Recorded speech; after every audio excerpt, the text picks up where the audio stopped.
Muy bien, pues buen día a todas y todos.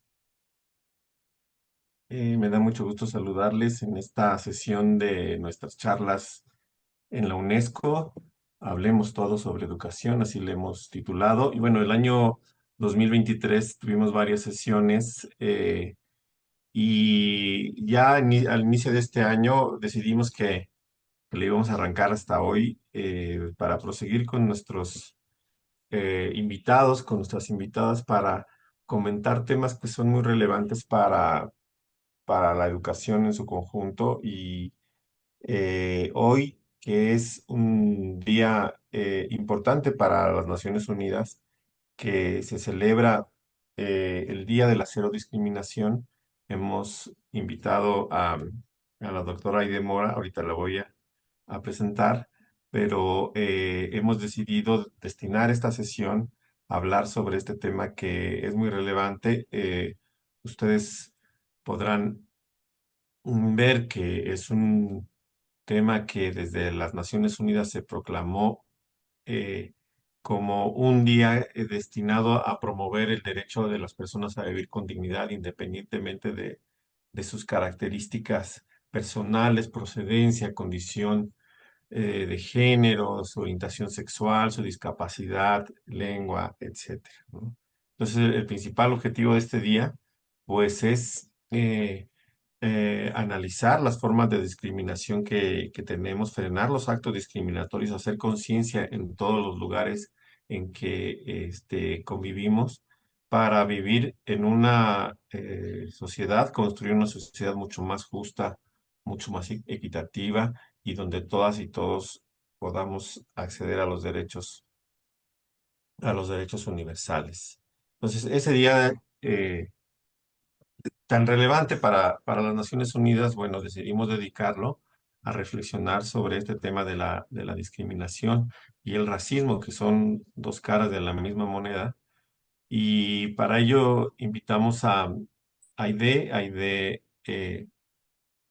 Mora, que tuve el gusto de conocerla el año pasado en la Universidad Autónoma de Querétaro. Puedo decir que, bueno, ella es una gran investigadora y docente. Ella es economista y también estudió Derecho en la UNAM y estudios interdisciplinarios por la Universidad Autónoma de Querétaro. Tiene mucha experiencia en investigación, ha sido funcionaria en la UNAM, en el Colegio de Veracruz. Es profesora e investigadora de tiempo completo ahora en la Universidad Autónoma de Querétaro. Y bueno, sus áreas tienen que ver con justo estos temas de discriminación, racismo, aporofobia, pueblos indígenas, cultura de paz, derechos humanos, etcétera.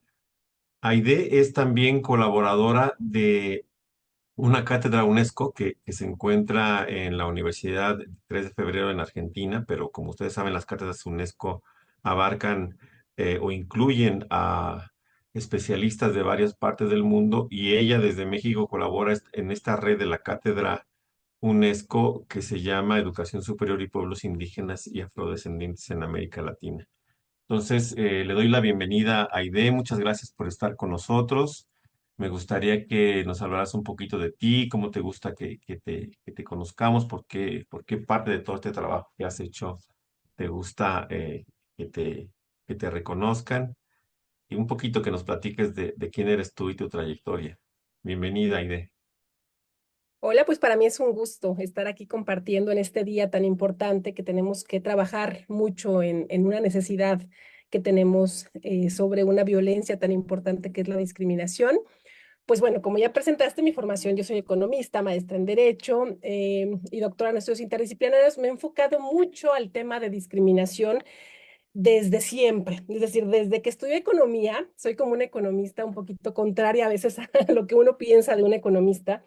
Yo siempre buscaba esta parte diferente en cuanto, por ejemplo, economías indígenas, economías alternativas, situaciones que el sistema podría estar, un sistema económico podría estar afectando a la sociedad en algún tipo de violencias estructurales. Siempre he estado como en esta lucha de un cambio social desde la licenciatura. De hecho, mi tesis de licenciatura era sobre mujeres indígenas trabajadoras domésticas y esta explotación que existe laboral hacia ellas, ¿no? Entonces, como que ahí empieza esta formación académica. Después en la maestría me voy a los derechos humanos de las poblaciones indígenas, hablando de las constituciones, del artículo 2 constitucional en México, ¿no? De la importancia del ZLN cuando da a México esta lucha tan importante de ahora ya en la Constitución a partir de 2001 integrar a los pueblos indígenas y empiezo por ahí con ese camino. Y finalmente en el doctorado me voy a un estudio con niños, con niñeces, niñeces racializadas, discriminadas bueno, características de poblaciones urbanas que han migrado a la ciudad, en este caso de Querétaro, que fue donde hice mi estudio de campo. Em, y bueno, como docente, como investigadora, he intentado trabajar, si bien la economía, si bien el derecho, ¿no? Y esta interdisciplina tan importante, pero hacer esa interrelación, ¿no? Esa conexión, esa transversalización tan importante que se requiere en estos temas prioritarios, que son temas relacionados a la igualdad de género, a la no discriminación, a la inclusión, ¿no? Entonces, ha sido un camino difícil porque ahora se busca, se trabaja en ello, pero yo me acuerdo cuando yo inicié, yo decía, bueno, ok, voy a dar la materia de economía, pero también voy a trabajar la discriminación económica. ¿No? También es importante hablar de ello. Oye, pero también hay economías alternativas, trabajemos la sustentabilidad económica, hablemos, ¿no? Entonces, como que en cierto sentido fui pionera sin recibir a lo mejor la instrucción. Ahora ya se está trabajando mucho de cultura de paz, pero en ese momento yo decía, tengo que dar más. Entonces, al intentar dar más, empecé a tocar puertas, empecé a buscar, como economista me decía, no como un economista en pueblos indígenas, como un economista trabajando, ¿no? Y yo decía, pues, ¿por qué no? ¿No? Entonces, esa parte de intentar buscar dar lo mejor y algo mejor para esta sociedad, creo que fue lo que me empezó a impulsar a los derechos humanos y al ámbito que esté, ya sea como docente, ya sea como investigadora, si estoy como investigadora, a investigar sobre estos temas y si estoy como docente, con ambas posibilidades, estar con los chicos dándoles estas materias, por supuesto, ¿no? Curriculares, pero además dar ese pensamiento que nos pide también la UNESCO con estos puntos, ¿no? Y trabajemos sustentabilidad, pero trabajemos igualdad, pero trabajemos entonces, este tipo de cuestiones que los chicos están relacionándolo y que se lleven algo mucho más todavía para hacer un cambio social. Creo que es como docentes, como investigadores, tenemos una función súper importante y si no la aprovechamos, pues creo que estamos perdiendo muchísimo el tiempo, ¿no? Creo que tenemos que hacer esa conexión, sí, académica, pero también unir esa transversalidad que nos está pidiendo una sociedad como la actual y que tenemos que unir fuerzas para hacer un mundo mejor en todos los sentidos. Sí, pues qué interesante esto que comentas de la transversalidad, que es justo pues el sentido de la Agenda 2030, de toda la labor que las Naciones Unidas y la UNESCO promueven de conectar pues las diferentes problemáticas desde el punto de vista económico, social, cultural, psicológico también, histórico, que afectan a las personas y que en el mismo sentido requieren soluciones así interconectadas, ¿no? Porque no se puede hablar, tú muy bien lo dices, de derechos si no se habla de la economía. Y si no se habla de la economía, no se puede hablar de la economía y no se puede entender la problemática si no se habla de las desigualdades y de nuestra historia, de nuestra cultura. Me gusta eso que comentas. Oye, pero ¿de dónde te surge toda esta inquietud? ¿Por qué tú tienes esa necesidad o ese sentido de justicia o de búsqueda como tú dices, de mejorar, de dar lo mejor de ti? ¿De dónde te surgen esas inquietudes, esa necesidad de buscar? eh, para las personas y para las comunidades esas mejores oportunidades, ese sentido de visibilidad también, donde allí no se ve, por qué no se habla de comunidad, de economía indígena, por ejemplo, etcétera? ¿Cómo es que a ti te llega esa necesidad de incorporar a tu práctica profesional, a tu trabajo, estas perspectivas? Pues yo creo que es como un sentido de vida. Desde que yo era muy pequeña, me acuerdo que no me gustaban las desigualdades en cuanto a, oye, no, estas personas son diferentes a ti o son diferentes a alguien, ¿no? Ellos tienen esto o ellos tienen lo otro, ellos son de tal tono de piel, ellos son chiquitos, ellos son con cuerpos diferentes, ¿no? Es decir, como qué tipo de cuestiones yo decía, pues eso no está padre, ¿no? No me gusta como esta separación y conforme fui creciendo fui viendo un mundo muy desigual y un mundo de muchos contrastes donde podías ver a unas personas que estaban económicamente muy bien y otras personas que realmente padecían situaciones muy difíciles. Y como que eso me empezó a decir, bueno, creo que venimos a este mundo algo, ¿no?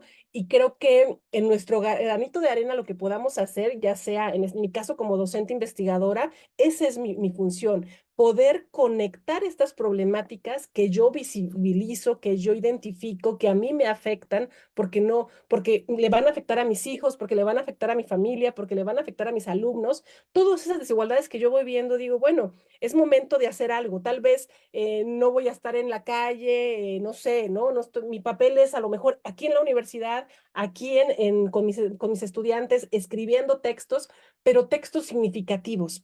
Es decir, haciendo algo que no me quede solo con la economía, sino, bueno, pero ¿qué pasa en la economía, no? ¿Qué podemos mejorar? De hecho, estoy trabajando en un texto sobre la ética económica y hemos platicado mucho con los estudiantes, bueno, ¿qué le falta a la economía? ¿Qué le falta a esa enseñanza económica, no? También en su momento escribí algo sobre derecho y lo mismo, ¿no? La docencia del derecho jurídica, ¿qué parte necesita? Entonces, como siempre es bueno como estar preguntándonos qué mejor podemos hacer por la sociedad. Entonces, creo que ha sido una forma de vida mía, ¿no? Que qué bueno y mucha gente sé que comparte esta forma de ver las cosas, donde tenemos creo que un significado en este momento en la Tierra y el significado es hacer algo bueno en la forma que podamos y en lo que nuestras posibilidades lo permitan. Entonces, yo, porque siempre me gustó la docencia, siempre me gustó estar cerca, creo que esa fue mi misión y lo logré, ¿no? Pude llegar ahí. Ahora con esa misión que tengo, creo que hay una responsabilidad bien importante. Un docente en una conferencia que fui, a un evento que fui a Argentina, me decía, los docentes tenemos el alma de los estudiantes, ¿no? Realmente tenemos una huella muy profunda en ellos. Entonces nosotros tenemos que elegir si esa huella va a ser mala, va a ser para que ese alumno diga, no sé, todo está mal, no sé, algún mal mensaje para él, o al contrario, ¿no? Un mensaje de cambio, un mensaje de solución de muchas problemáticas, un mensaje de esperanza. Y creo que somos personas en las cuales los chicos nos ven y creo que si nos van a ver y si somos autoridad en cierto sentido al estar frente a un grupo, creo que es necesario que nosotros representemos de la mejor manera, con toda la ética y con todos los principios que ellos tengan que ver con nosotros para ser un buen ejemplo para ellos. Entonces creo que por ahí fue como fui construyendo.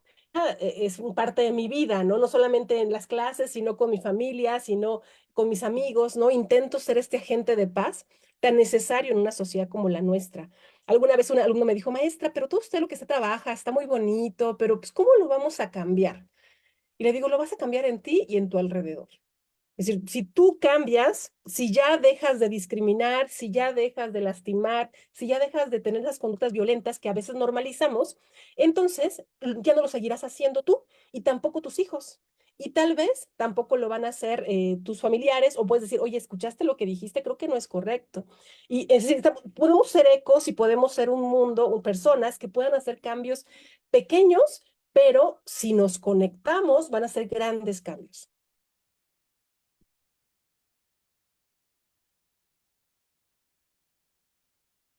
Sí, muchas gracias. Me parece muy importante reflexionar sobre esta vocación, de dónde nos surge, de dónde a las docentes, a los docentes, surge esta idea de dejar una impronta en los estudiantes, pero que sea un ejemplo, un mensaje este, de paz, de justicia, de trabajar por temas complejos, pero que son necesarios para nosotros, para nuestra comunidad y para el mundo en su conjunto. Quiero preguntarte en particular del tema que ahora nos convoca, que es el de la niñez indígena en las ciudades. ¿Qué es lo que tú has observado? ¿Qué es lo que en tu reflexión, en tu trabajo como docente e investigadora has descubierto? ¿Qué es lo que pasa con ellos y ellas en los lugares donde están, en las escuelas, en sus casas, en las calles? ¿Qué has descubierto y que nos puedas comentar y que tengamos que conocer para justo ir en esta dirección que comentamos ahora, ¿no? De una docencia, de una educación mucho más justa, inclusiva.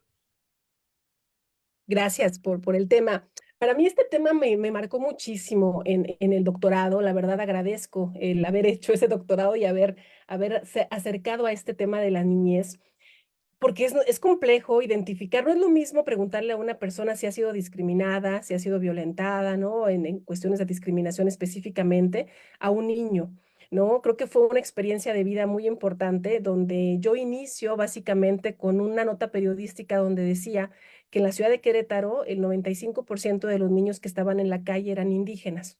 Eso fue lo que me prendió una antena diciendo aquí hay una situación que se debe trabajar y se debe estudiar. A raíz de ahí empiezo a identificar dónde están esos niños en Querétaro específicamente, ¿no?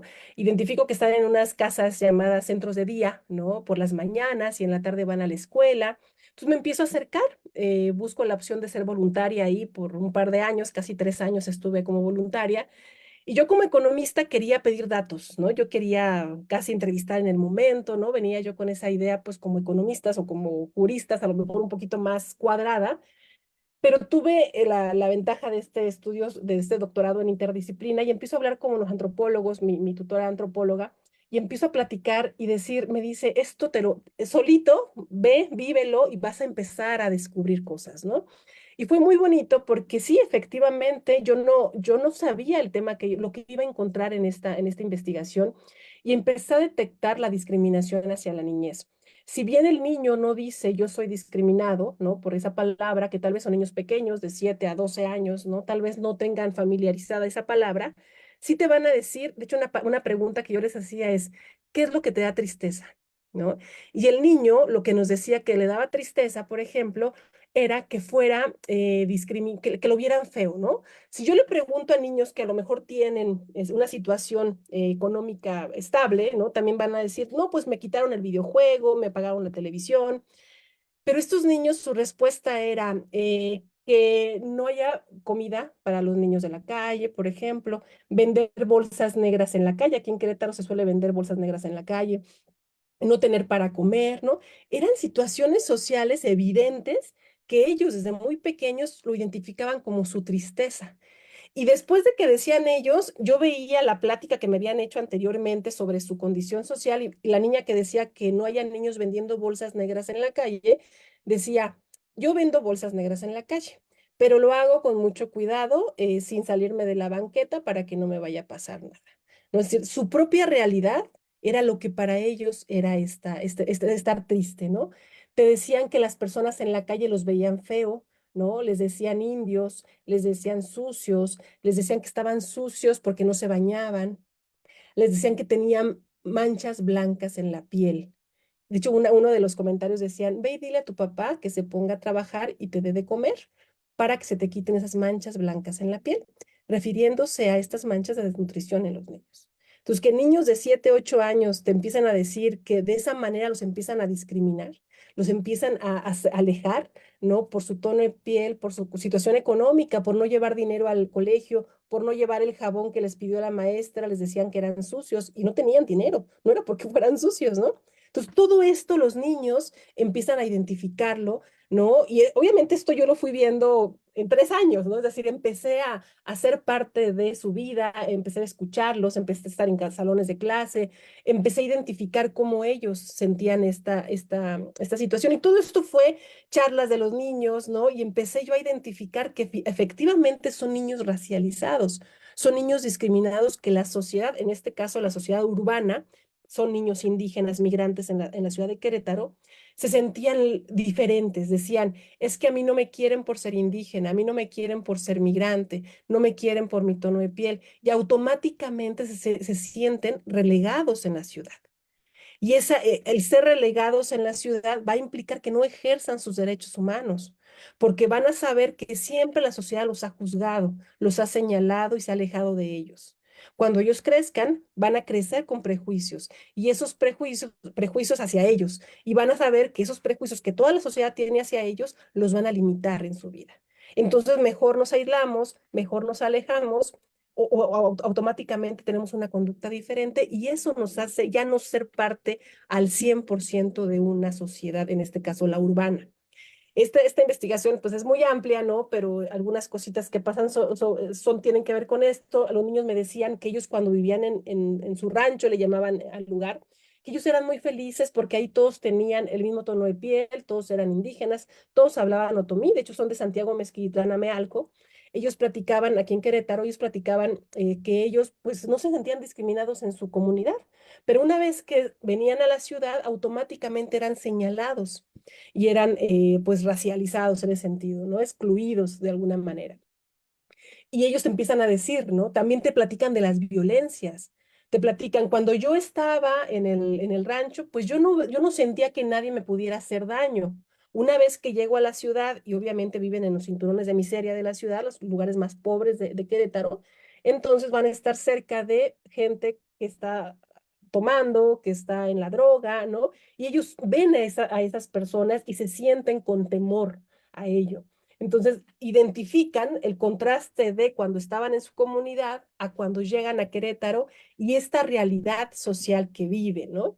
Entonces, sí es algo, eh, pues, muy relevante como la niñez, que muchas veces no le damos voz, ¿no? Que no escuchamos. A mí algo que me gustó mucho de mi investigación es que ellos hablaron, no hablé yo como adulto por ellos. ¿Qué es lo que a veces hacemos, ¿no? El adultocentrismo. Yo creo que los niños piensan esto. No, esta tesis salió de sus pláticas, de lo que ellos comparten. Y fue una investigación larga, donde también escuché a los docentes, donde también escuché a las personas que están con ellos, a sus propios papás, a papás que son migrantes indígenas y que fueron niños y que asistieron a estos centros de día. Es decir, todos estos fue como una visión. Fui también a su comunidad de origen, ¿no? A Santiago, a escucharlos de allá, ¿no? Entonces, como que intenté hacer con esta interdisciplina que hice en mi doctorado, como una conexión muy completa que me llegó a trabajar un tema complejo. Y un tema complejo que identifica básicamente la racialización que existe en la población indígena, específicamente la niñez. Y lo complicado, ¿no? Que ellos se enfrentan una vez siendo niños y sabiéndose discriminados cuando crecen y son adultos y sigue esta cadena de discriminación que ya vivieron en su infancia y seguirán viviendo en la adultez.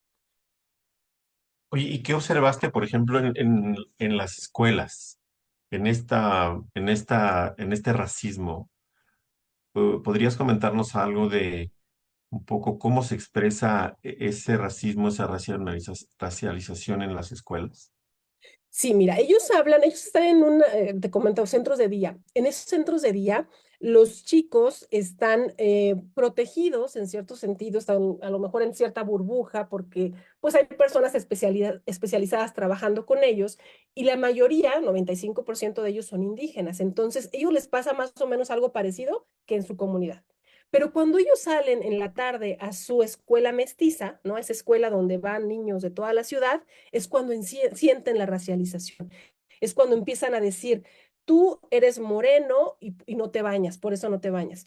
Tú eres sucio, por eso estás moreno y por eso. Los indígenas son flojos, los indígenas, todo esto que ellos escuchan, lo escuchan de los niños que en algún momento lo habrán escuchado de sus padres, ¿no? O lo habrán escuchado en algún momento. Yo platicando con profesoras de comunidades indígenas me dicen, es que esto que tú detectas en la ciudad también pasa en las comunidades.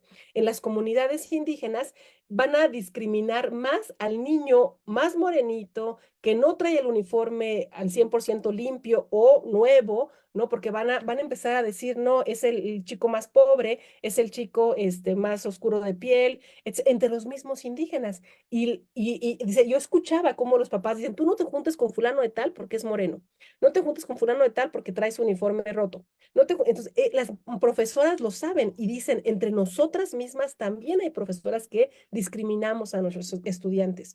Pero el detalle aquí no es ese, es que ¿qué pasa con ese estudiante? Ese estudiante tiene de dos, o ser un niño agresivo, porque se siente agredido con la sociedad, o es un niño sumiso y es un niño deprimido y es un niño que se esconde. Entonces, hay una gran consecuencia en las escuelas, y más en las escuelas mestizas, ¿no? Donde los profesores no tienen la preparación y los mismos profesores pueden discriminarlos. Para mí es esencial, ¿no? Alguna vez que estaba con el tema de libros de texto, me acuerdo aquí en México, todo ese tema de debate, de meter racismo y todo eso, me tocó a mí estar por ahí en alguna discusión de esas.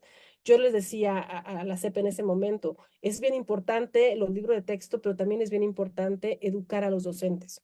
Que los docentes tengan capacitación en racismo y no discriminación. El taller, ahora que hablar más adelantito del taller, ¿no? Lo que busca es eso, es decir, identificar la discriminación que normalizamos hacia la mujer, hacia el indígena, hacia el afrodescendiente, hacia cualquier población que ha sido vulnerada en sus derechos y decir, ese comentario que hice como maestra no es correcto. Ese comentario que hice como mamá a mi hijo tampoco es correcto, ¿no? Ese que le hice a mi esposa, ¿no? Ese tampoco es correcto. Y empezar a hacer cambios desde nuestro vocabulario hasta nuestras acciones para empezar a hacer cambios. Creo que en la educación la clave, una de las claves es que directivos y docentes no sean racistas. ¿Por qué? Porque al dejar de ser racistas, racializando a la población, que no discriminen a la población, entonces van a ayudar a ese niño a salir, así como los educamos, también los debemos educar en la inclusión, en el respeto, en la igualdad y en la paz. Si no sabemos como docentes educar a los estudiantes en la paz y yo soy la violenta o yo soy la que discrimino, cuidado, porque estoy dando el ejemplo a ese niño. ¿Cómo controlamos las familias? Muy complicado, pero sí podemos controlar las escuelas. Oye, voy a compartir aquí la imagen de este taller del que estás hablando, un taller que imparten en la Universidad Autónoma de Querétaro en el marco también de esta, como decía, de la cátedra de la UNESCO, pero que habla sobre la discriminación normalizada para fomentar una cultura de paz. Y quisiera que ahondaras un poquito en este tema, porque, bueno, ya lo dijiste, pero como que explicaras un poco más sobre qué entender por la normalización, qué significa normalizar la discriminación y cómo, este, cuando analizamos esa normalización podemos construir paz. Como un poquito que nos platicaras de esas nociones y del taller que das, por supuesto. Sí, mira, es esencial. Si yo les hago una encuesta en la universidad sobre si has sido discriminado o no, o has discriminado, me la van a contestar, por supuesto, pero tal vez me van a decir, no, yo nunca he discriminado o a mí nunca me han discriminado. Pero una vez que yo doy este taller, qué curioso que yo empiezo con mis alumnos, les hago la pregunta, no, maestra, yo nunca, a mí nunca me ha pasado. Después del taller, les digo, ¿alguien no ha discriminado aquí? Callados, ¿no? Y lo mismo, es decir, tienes que hacer este impacto. ¿Por qué normalizamos la discriminación? Porque la discriminación a veces no es tan evidente. A veces es el hecho, cuando puede ser una discriminación directa, ¿no? Cuando específicamente yo estoy afectando, diciendo algo a alguien en su momento, podría no pasar, a lo mejor decir, ah, sí, claro, está discriminando. Pero si yo utilizo el cariñito, por ejemplo, me comentaba por ahí alguien, ¿no? Si a mi hija siempre le han dicho chocolatito, ¿no? Porque es morenita, ¿no? Y toda su vida creció con el chocolatito y dice, oye, a mí no me gusta que me digan así. O la niña que tiene un cuerpo diferente, en cuanto a lo mejor no es tan delgadita como la sociedad te lo puede decir. No, a mí siempre me llamaron o gordita, ¿no? Algún apodo bomboncito, no sé. Ese tipo de cuestiones que automáticamente decimos, ay, pero pues le tocó, ay, qué divertido, ¿no? Lo que dijiste. es cuando decimos, ¿estás seguro que es divertido? O qué está pasando en la otra persona que es a la que le estás dando ese comentario, ¿no? Ese pequeño detalle, ¿no? En las redes sociales, me encanta decirlo porque es algo muy evidente, donde dicen, ya siéntese señora. ¿No? El llamado ya siente señora en redes sociales, ¿qué trae atrás ese ya siente de señora? ¿No? Mucha gente se divierte y las mismas mujeres lo escriben. Estamos hablando de que una mujer ya no tiene voz, primero por ser mujer, segundo por ser una mujer mayor, ¿no? Ya no tendría que hablar. Si esa persona empieza de impertinente, decimos ya siente de señora, ¿no? Es decir, pequeños comentarios que en la normalidad de nuestro día a día lo hacemos como el típico chiste, ¿no? El típico, ay, vamos a divertirnos, ¿no? Y eso nos ayuda a estar aceptando una discriminación así. Y aquí empiezas como a detectar cuestiones, ¿no? Donde dices, empiezas a normalizar lo malo y lo bueno. ¿Qué es lo bueno? ¿Qué es lo malo? ¿A quién tengo que decirle que está bien lo que dice, a quién no? Y empiezas tú básicamente a detectar esta normalización de la discriminación en todo. El hecho de que un chico esté lavando trastes, ¿no? ¿Cómo le puedes llamar? ¿No? Está mal eso, es decir, pues somos seres humanos, ¿no? Es decir, ¿por qué ponernos etiquetas? Esas etiquetas, esos estereotipos, ¿no? Que nosotros marcamos como sociedad son los que normalizan esta sociedad, donde nosotros aceptamos ese apodo y cuando crecemos decimos, nunca me gustó que me dijeran así, nunca me gustó que el profesor me tratara menos o me dijera, ¿estás seguro que te quieres ir a estudiar a Francia? ¿Tendrás las posibilidades económicas y también tendrás los conocimientos suficientes del idioma? ¿No? Cuando esa persona dice, oye, pero ¿por qué, no? Es decir, esa agresión hacia mí, ¿será que no puedo? ¿Será que no me veo como una persona que pudiera irse a estudiar?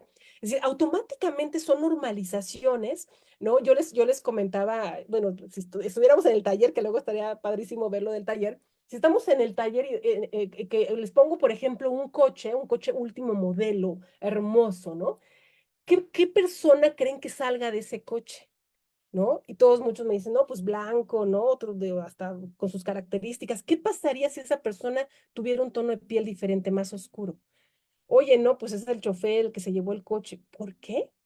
¿Por qué si en México somos el 80% de mexicanos con tono de piel más oscuro, por qué solamente las personas con ciertas características podrían parecer ricas? Entonces estamos mermándolo, ¿no? Y esto es una cadena inmensa, ¿no? De racialización, donde si tú tienes características más blancas, ¿no? Entonces tú podrías ser el dueño de esa casa, una casa muy linda. Pero si no tienes esas características, tendrías que ser la persona que apoya en esa casa. ¿Y quién lo dijo? ¿Me explico? Y nosotros vamos por la vida, entonces diciendo, poniendo etiquetas al mundo entero y normalizando esa forma de etiquetar a estudiantes, a nuestros propios hijos, ¿no? Porque hay muchos casos de jóvenes que cuentan, ¿no? A mí siempre mi abuelita me hizo menos y no me quería ni cargar por mi tono de piel.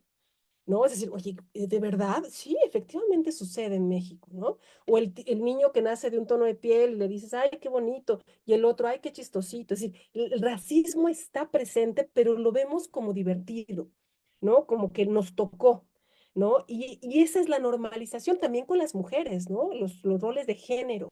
¿Por qué la mujer, ¿no? Si hace esto, entonces está mal, pero si es hombre, está bien.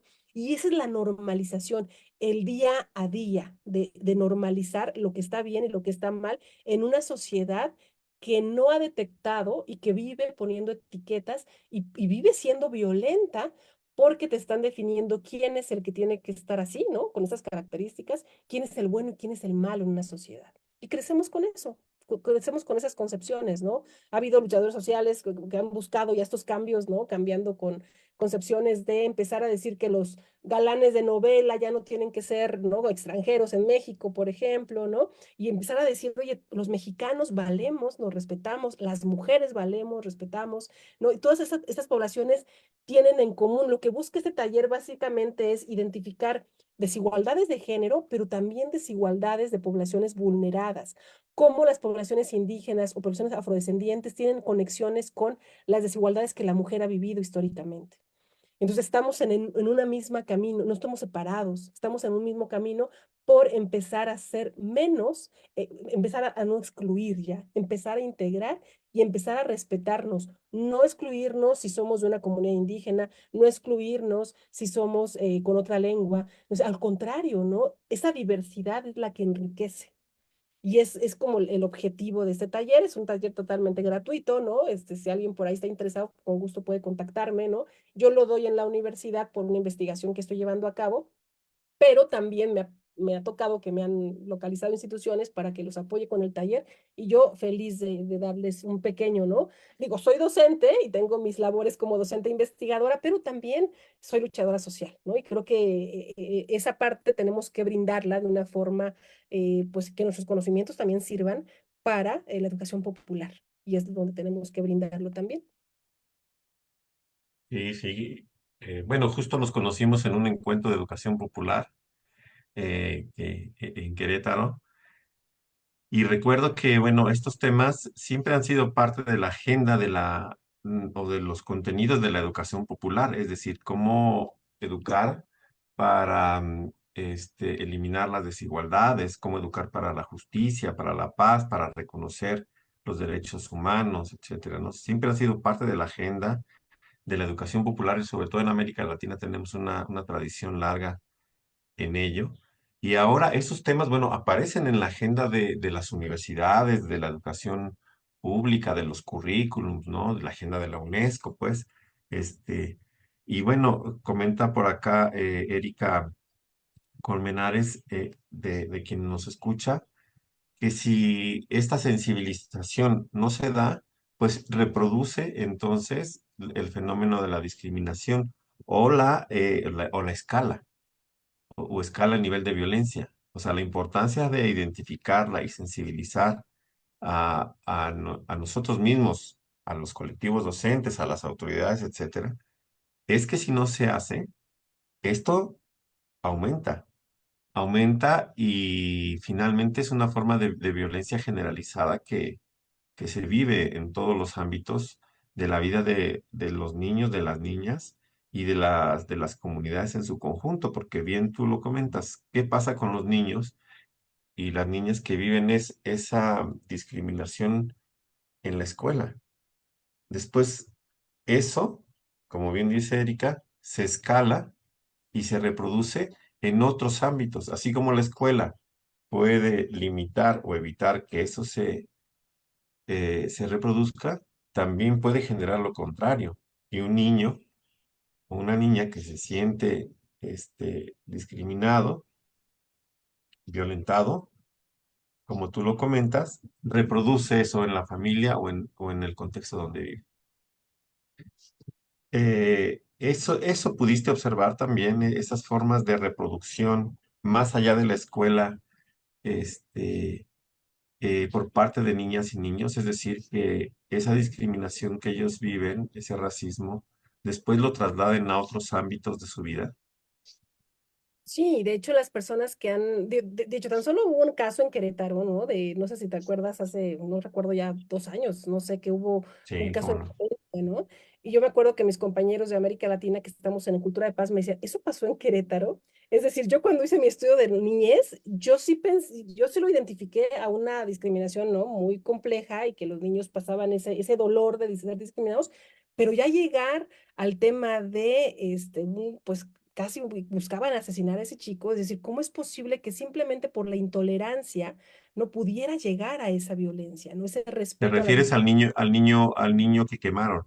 Sí, un niño que sí, de hecho, por ahí pueden buscar la nota, ¿no? Fue un niño, dicho el país, por ahí lo menciona, ¿no? Creo que así le pone Mm, niño quemado vivo, una cosa así. Era un niño que tenía situación de bullying, le llamaban bullying en ese momento, que es racismo, por supuesto, específicamente, que lo sí, molestaban por su lengua indígena, porque no hablaba bien el español y pues le pusieron a su pupitre, ¿no?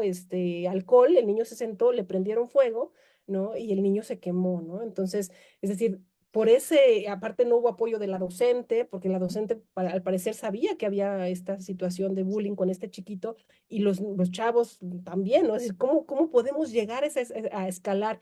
Y efectivamente, por eso la discriminación creo que es tan importante, porque al no ser tolerantes en las desigualdades que existen, yo cuando, si nos vamos a la discriminación económica, cuando seas grande, por ser una persona que discrimina, no vas a emplear a las personas con tal o tal característica.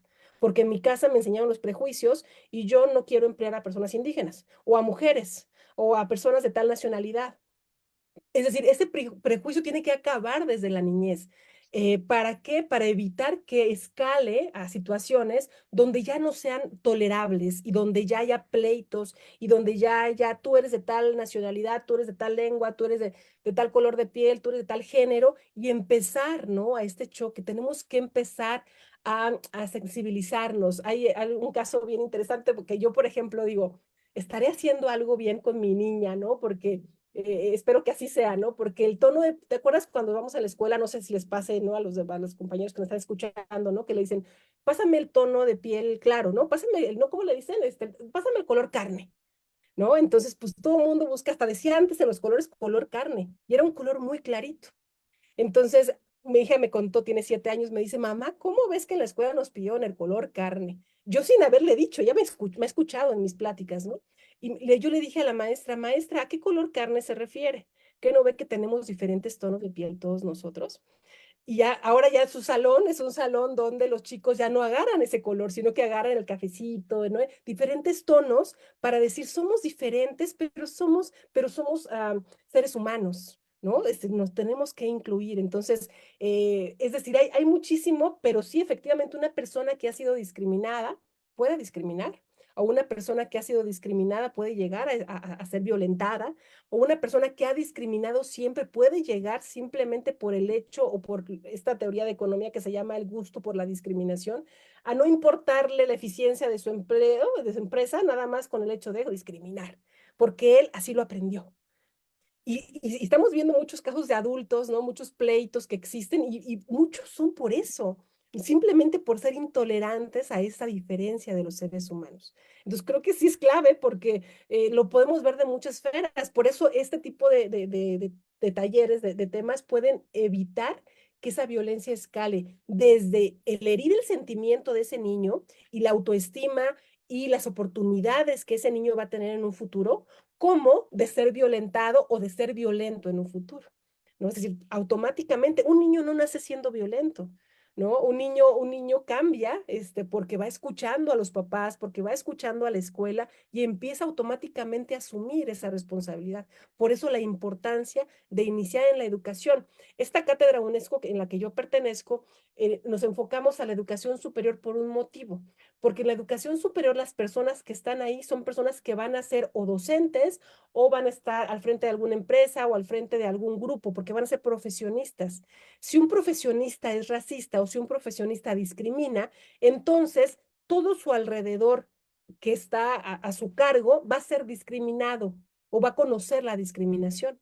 Entonces, es tan necesario, ¿no? Que desde entonces, esta iniciativa eso busca, que desde que están ya en la universidad, nosotros como universitarios, como los chicos que están estudiando la universidad, sean personas que están erradicando y estén en la búsqueda de la no discriminación en todos los sentidos. ¿Para qué? Efectivamente, para que no estén discriminando a las personas que trabajan con ellos o a las personas, en este caso, sus estudiantes, ¿no? Entonces, creo que es muy importante y muy válido hacer este tipo de talleres en la educación superior, pero la educación primaria y la educación preescolar es necesaria, es básica y creo que es una parte que también se ha abandonado mucho. Se tiene que trabajar muchísimo con los docentes de nivel preescolar, de nivel primaria, secundaria, para también que ellos estén empáticos y puedan hacer pues un trabajo que requiere la sociedad. Entonces creo que si le entramos ahí, podemos hacer cambios bien importantes para todos mediante la educación. Veo que estás compartiendo por ahí.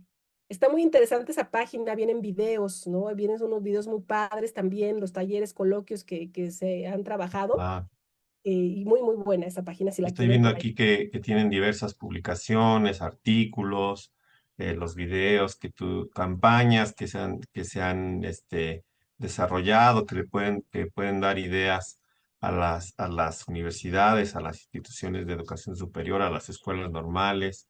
Vienen aquí este, coloquios, talleres, ponencias, noticias, etcétera. Muy recomendable esta página de la Iniciativa para la Erradicación del Racismo en la Educación Superior, que es una iniciativa de la Cátedra UNESCO de Educación Superior y Pueblos Indígenas y Afrodescendientes de América Latina, ¿no?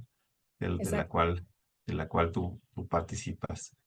Y quería preguntarte, por cierto, de este tema de publicaciones y de lo que has venido haciendo, de este libro, del de Racismos Entrelazados, que es un libro que edita la UNAM, pero en el que tú participas, y que habla sobre este tema de la interseccionalidad de las opresiones racistas, ¿no? Y que tiene que ver, bueno, pues con lo que ya un poco hemos comentado de que el racismo también está conectado con el tema de la porofobia, de la gordofobia, el adultocentrismo, todas estas cosas, el machismo, ¿no? Todos estos temas que están interconectados. Este, y bueno, aquí tú escribes, recién salió esta publicación en el 2023, ya tendremos oportunidad de, de comentar quizá en algún momento esta publicación, pero tú aquí escribes sobre el tema de los niños indígenas, de un poco de lo que hemos venido platicando. Creo que es el último artículo, según recuerdo, eh,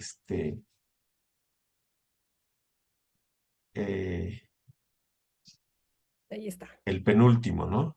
Pero hablas de sesgos bueno, el libro en su conjunto me parece muy interesante porque habla de los medios de comunicación, el tema de la gordofobia, de los migrantes, de el racismo en la pandemia, las redes sociodigitales, en fin, es un libro muy interesante. Y aquí tú haces esta aportación de hablas del rostro del racismo en la niñez indígena urbana de Querétaro, que ese es nuestro tema de hoy, pero no quería dejar pasar la oportunidad de que nos hicieras un comentario acerca de esta noción de racismos entrelazados. ¿Qué significa los racismos entrelazados desde la perspectiva que tú analizas en este libro?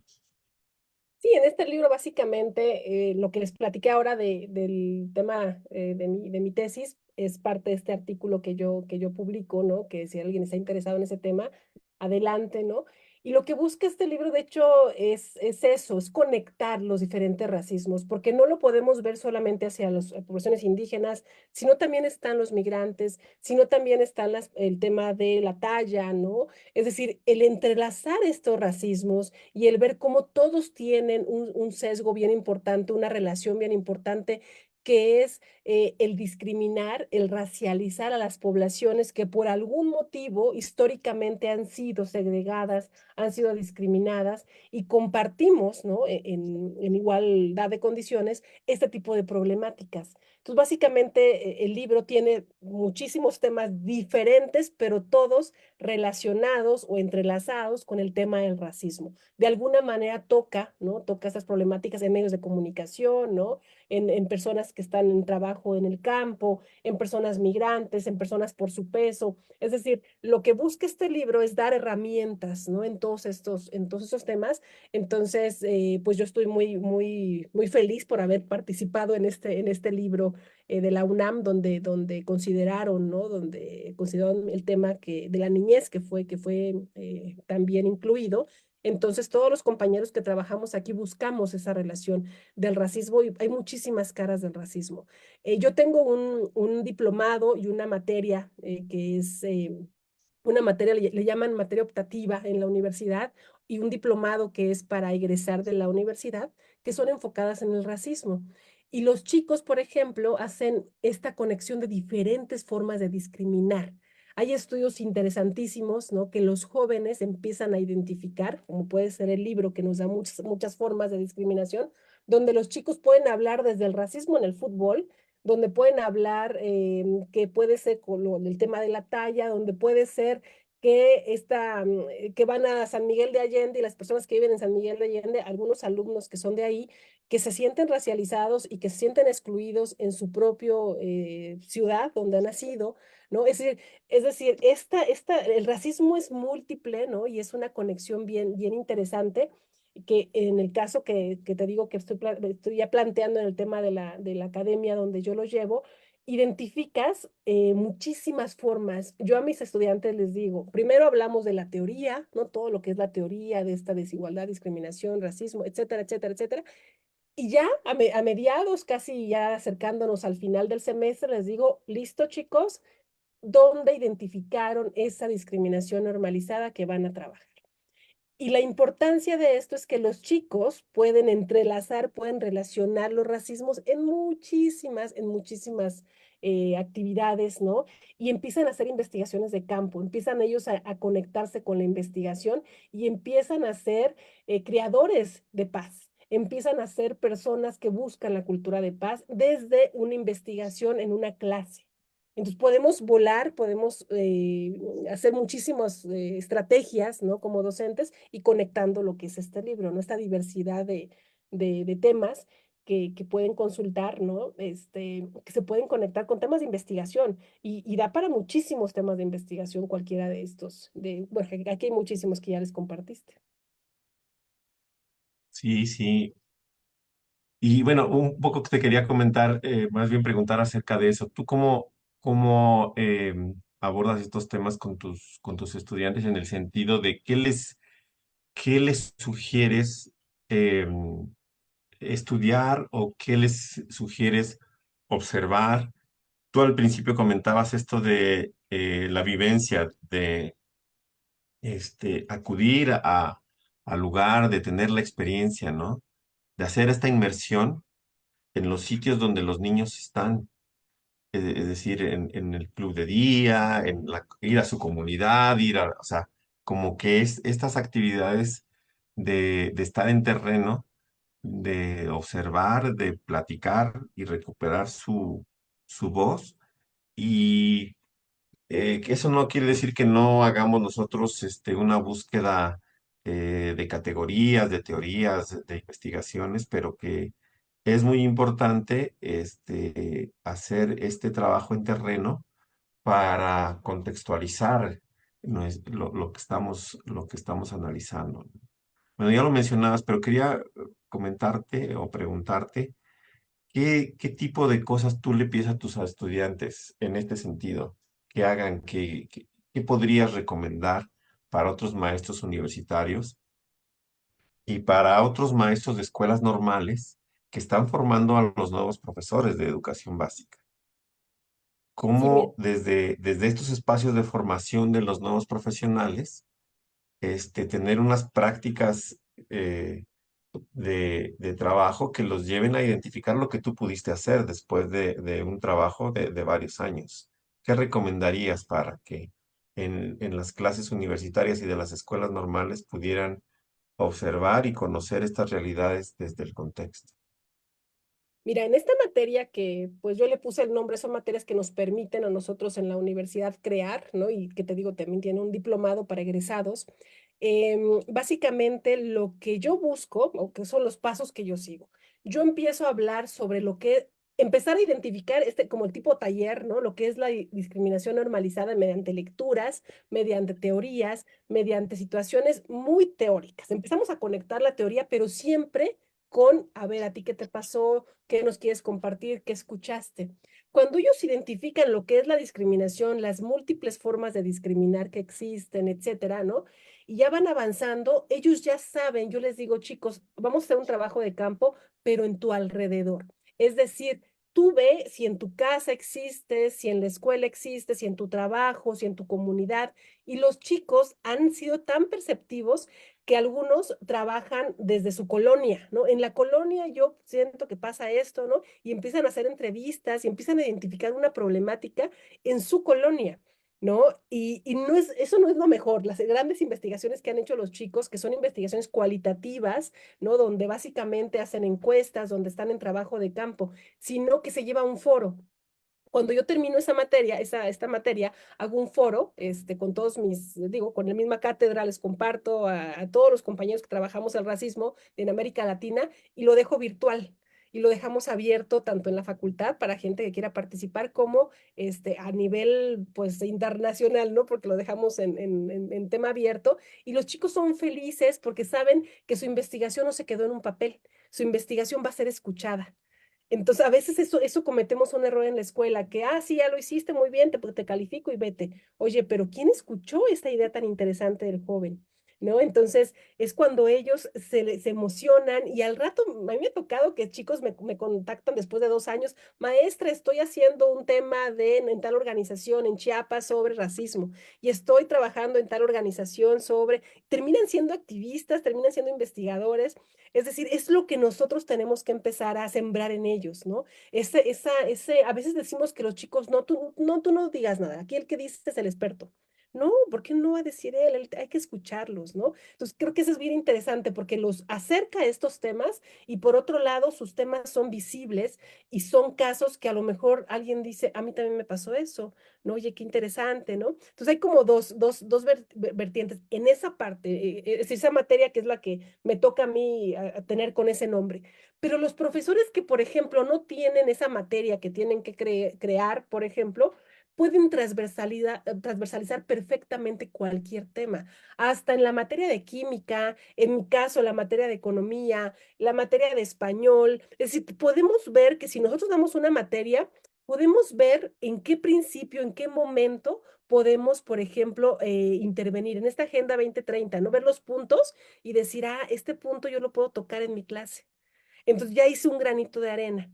Investigar, ¿no? Leer, prepararme y ver que en ese tema que yo voy a dar de español, por ejemplo, entra tal tema, ¿no? Entonces lo platicamos. O en el tema de derecho. Es decir, hay temas que a veces decimos, yo como físico, híjole, como físico, ¿cómo le hago? No, pues claro que tienen mucho que hacer. Vamos a la sustentabilidad, vamos a. Es decir, esta transversalidad, de hecho aquí en la facultad, en la UAC, tenemos un curso que se llama, ¿no? Que es así como transversalizar la cultura de paz en la educación, ¿no? Entonces, muchos profesores que han tomado este curso, yo lo tomé hace muchísimo también porque en la universidad hay un grupo de paz que se llama Docentes por la Paz de la UAC. La UAC ha hecho un montón también en esto, desde 2020 ha estado en este tema de paz muy fuerte. Lo que buscamos es eso, identificar qué es la transversalización, cómo vamos a transversalizar esta educación, cómo le vamos a hacer. Entonces, si pueden tomar cursos, si pueden prepararse adelante, pero si no, pueden acercarse a estos temas, a esta agenda 20, y ver, este tema me toca a mí, este tema puedo integrarlo. Y eso, ya con eso, ¿no? Están involucrándose. Ahorita hay muchísimos cursos. Creo que ahorita este tema está dando en muchas universidades y en muchas partes, están dando, aparte son cursos que por lo general son gratuitos, ¿no? Yo en mi caso, que doy el diplomado en racismo, yo les digo que sea lo más barato posible, por favor, ¿no? Vimos unos diplomados que están carísimos y que dices, ¿cómo un tema tan importante, ¿no? Tan de frontera en cuanto a temas de violencias que tenemos que combatir son tan caros? No tenemos que empezar en mi caso, y digo, a mí no me importa, pues si se tiene que cobrar algo, sí, claro, pues eso es algo que se requiere en la universidad porque hay que pagar a la misma universidad requiere, pero intentar que sea la cuota más pequeña. Muchos son gratuitos, por ejemplo, el taller que yo doy y muchos compañeros, hay otro curso de PIC, que son educadores educación para, buscamos básicamente, se llama así, Grupo de PIC de América Latina, Educación para la Paz, los Derechos Humanos y Convivencia Democrática, y somos un grupo que antes pertenecíamos al CEAL, ¿no? Ahora somos un grupo de profesores de América Latina que también damos un curso gratuito de junio a septiembre. ¿No? Y está ahí, lo metemos en redes. Es decir, muchos de nosotros estamos siendo activistas. Pues este curso al que veniste, ¿no? Ese trabajo fue de ese curso, ¿no? De ese curso donde de forma gratuita nosotros, de una forma altruista, pero sabiendo que tenemos una misión, lo estamos brindando. Entonces creo que podemos aprovechar como docentes las herramientas que ahora nos dan estos temas tan importantes, que en muchos de los casos son ya gratuitos, y si no, ver la opción de alguna beca, ¿no? Etcétera, pero el tema de involucrarte, ¿no? De conocer Todo eso es bien interesante, estar buscando que ya hay mucho, mucho de por ese, mira, estás compartiendo por ahí la página. Sí, sí, gracias, Sí, aquí sí, está. sí, la página de la EPIC, ¿no? Sí, Donde, esa es la página específicamente de la EPIC, pero enfocada a escuelas por la paz. Es decir, sí. hacemos una convocatoria anual donde todas las escuelas de América Latina específicamente pueden inscribirse a estos talleres que damos gratuitos, a conectarse con nosotros y empezar. De hecho, cada año nos vemos en diferentes países. Esta vez fue México, aquí en Querétaro. Este año parece que va a ser en Colombia, ¿no? Y lo que hacemos es estar escuchándonos, estar platicando de estas diferentes formas de ver la cultura de paz en América Latina. Cómo estamos trabajando en México, cómo estamos trabajando en Chile, cómo estamos trabajando en Colombia, ¿no? Y al escuchar a los compañeros que trabajamos en esto, crecemos un montón. Y eso, crecemos en cuanto a tener más herramientas, ¿no? Y más herramientas que podemos estar proporcionando a las personas, ¿no? Entonces, son redes. Creo que en estos temas hay redes bien importantes y redes que trabajan por una construcción de una mejor sociedad. Sí, sí, qué bueno que lo pudimos comentar, porque esa red es muy importante, es una red latinoamericana con gente de mucha experiencia, de décadas de trabajo y con muchos recursos también que desde la experiencia pueden compartir con profesores, con escuelas, etcétera. Oye, un poco para ir cerrando nuestro tema, quería preguntarte de qué pasa una vez que haces la investigación, qué pasa una vez que haces este artículo tan interesante, donde hablas de la niñez indígena en los escenarios urbanos. ¿Tú esta información de alguna manera, se la regresas a los niños, a las niñas, a sus familias? ¿O qué pasa con una investigación de este tipo? ¿O con este conocimiento que has generado de la observación de 3 años del trabajo con, con la niñez indígena en Querétaro? Luego, esa información, ¿cómo regresa o en qué se traduce para que estos niños, estas niñas tengan mejores oportunidades y no vivan esa violencia tan cruda como ocurre? Mira, hasta el momento lo que he logrado Sí. básicamente es estar llevando estas investigaciones. De hecho, he tenido muchísimas participaciones en América Latina sobre el tema, ha interesado mucho el tema, entonces lo he expuesto, ¿no? De hecho, me han pedido que platiquemos, ¿no? Sobre estos temas, entonces he ido a muchos congresos, está la publicación, ¿no? El problema aquí es hacer, bueno, hace poquito GIS por ahí me invitó también con el taller, pero creo que falta que la institución se acerque. ¿No? Es decir, yo no sé si de Querétaro, ¿no? Como institución acepte, ¿no? Que hay cierto racismo y que, ¿no? Que le interesa que un tema así entre a una política pública. Pero a lo mejor tal vez no Querétaro, pero sí alguna otra institución. Entonces, de hecho, la segunda parte de mi doctorado, yo decía, no, para después, no sé, un postdoctorado, un estudio más adelante, sería esas estrategias de todo lo que yo identifiqué, ¿no? ¿Qué estrategias tendrían que conducir para hacer un cambio, ¿no? Y en eso andamos, ¿no? Es decir, estamos buscando estrategias y tener los medios, ¿dónde? ¿No? Porque a veces en las universidades tengo la gran ventaja de tener las puertas abiertas porque somos, pues, escuchamos, ¿no? Pero a veces en las instituciones tienen ciertas cuestiones que dicen, no, yo estoy haciendo las cosas bien, entonces no me interesa saber lo que tengo que hacer, ¿no? Lo que yo vi que tú detectaste que está mal. Ese es como un detalle, que estamos haciendo investigación y seguimos haciendo la investigación. Ahora, de hecho, yo tengo interés de este taller que doy a universitarios, a público en general, hacerlo con niños. ¿No? Hacerlo hacia la niñez, pero ahí tendría que tener los espacios para que la SEP, ¿no? De tal vez que en Querétaro o Ciudad de México, no se me diera la entrada, ¿no? Que me dijera, adelante, vamos a trabajarlo, ¿no? Creo que esto se puede aplicar en una política bien interesante donde si lo están haciendo, yo puedo asesorarlos, yo puedo apoyarlos, podemos trabajar con educadores para que los educadores lleven a cabo los talleres, ¿no? Pero se requiere toda una estrategia, tanto del cuadernillo que vamos a hacer, como de la capacitación que las personas que van a llevar a cabo los talleres, ¿no? Porque pues digo, si hago el taller yo nunca acabo, ¿no?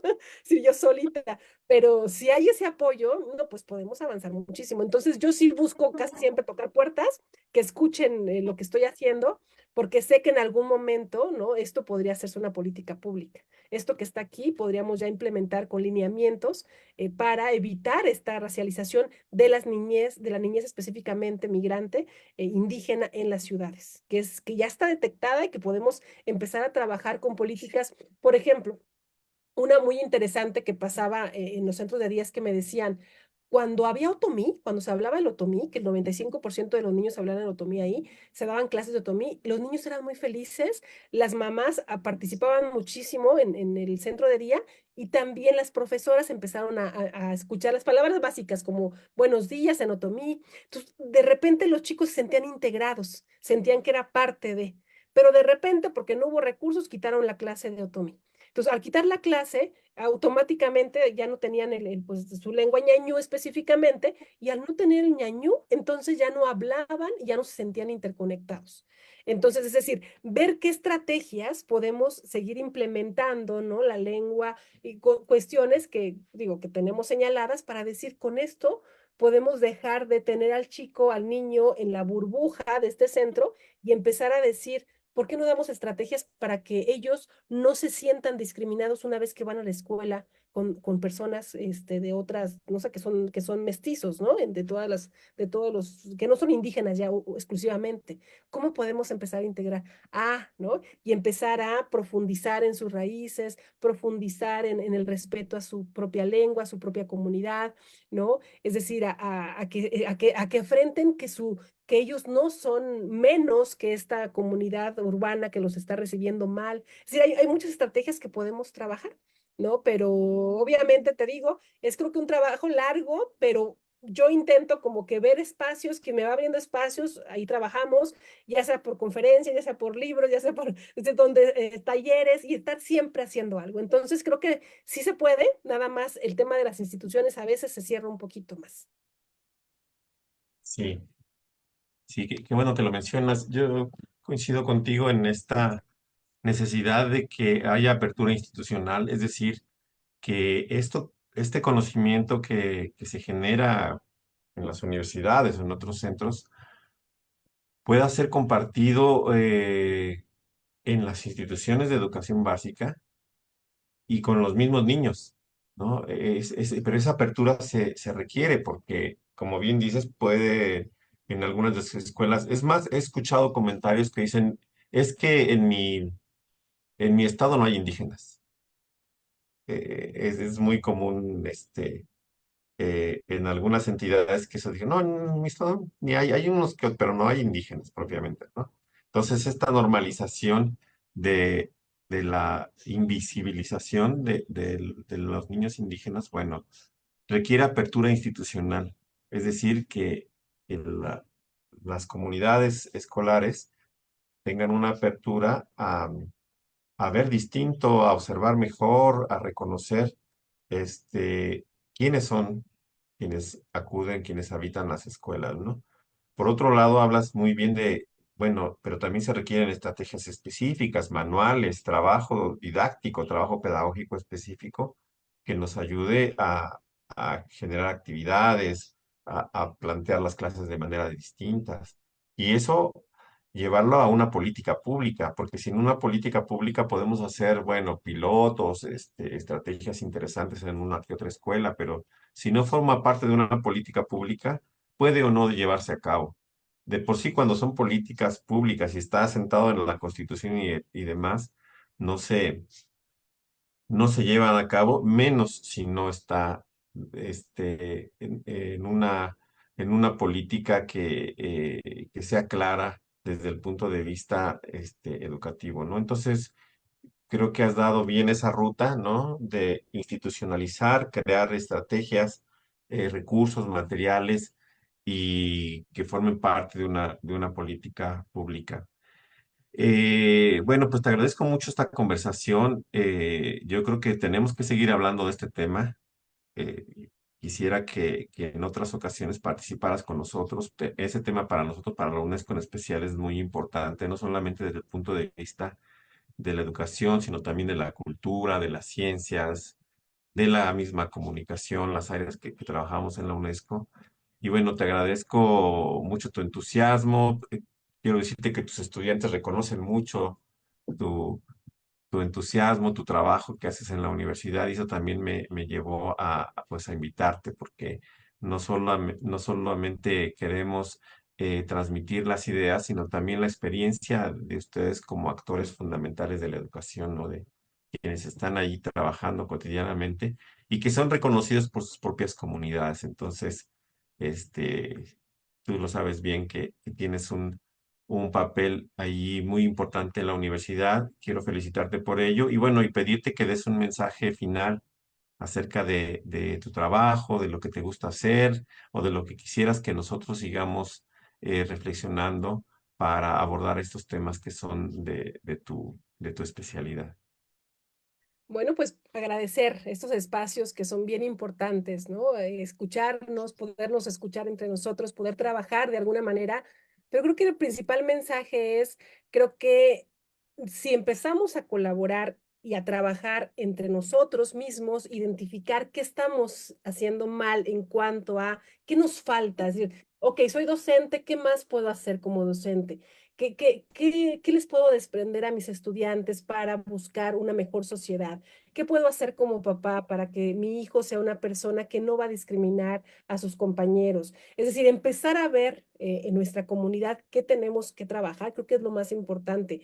Si creemos que a veces no tenemos a lo mejor las herramientas o la capacitación, pues a buscar esa capacitación que existe y que muchas veces es gratuita, ¿no? Donde podamos ver los vínculos. Ahora tú diste estrategias donde podían ellos también buscar, revisar, y creo que especialmente los docentes que se están identificando con esta charla, creo que van a hacer buen trabajo y un trabajo eh, que se los va a llevar a cosas muy interesantes. Un alumno mío también, él está en un doctorado y está haciendo estrategias para que en la preparatoria donde él da clases específicamente, se lleve a cabo la no violencia y evitar conflictos, ¿no? Es decir, yo sé que hay docentes, ¿no? Que empiezan a trabajar y que a lo mejor pueden escucharnos y pueden decir, apoya, no me puedo apoyar en ti. Es decir, yo sé que hay muchas personas que estamos trabajando en ello y ver dónde podemos trabajar, cómo podemos hacerlo, buscar las oportunidades, las herramientas y empezar a hacer acción, ¿no? Con esta acción en común, creo que podemos hacer cambios bien importantes para la sociedad que requiere nuestro país y que requiere el mundo, por supuesto. Entonces, pues nada más a seguir avanzando y a seguir buscando esta igualdad y este respeto entre las personas. Muchas gracias, Aide. Bueno, pues ahí compartimos ya algunos documentos, algunas páginas, etcétera. También allí estaban tus datos de contacto, pero si no, yo pienso que te pueden buscar por tu nombre y la Universidad Autónoma de Querétaro, y ahí aparecerán tus datos para que se pongan en contacto contigo. Te agradezco nuevamente esta oportunidad de charlar. Espero que nos volvamos a encontrar y que nos sigas compartiendo lo que haces en la IPIC, en la universidad, en la cátedra UNESCO y todo lo que estás haciendo por los niños, las niñas que deben ser prioridad para nosotros, ¿no? Y especialmente las niñas y los niños que son vulnerados en sus derechos. Así es que muchas gracias de nuevo y seguimos en contacto. Y gracias Gracias, al público que estuvo presente y decirles que la próxima semana seguiremos con nuestras charlas en la UNESCO. Muchas gracias. un gusto, Pronto. gracias.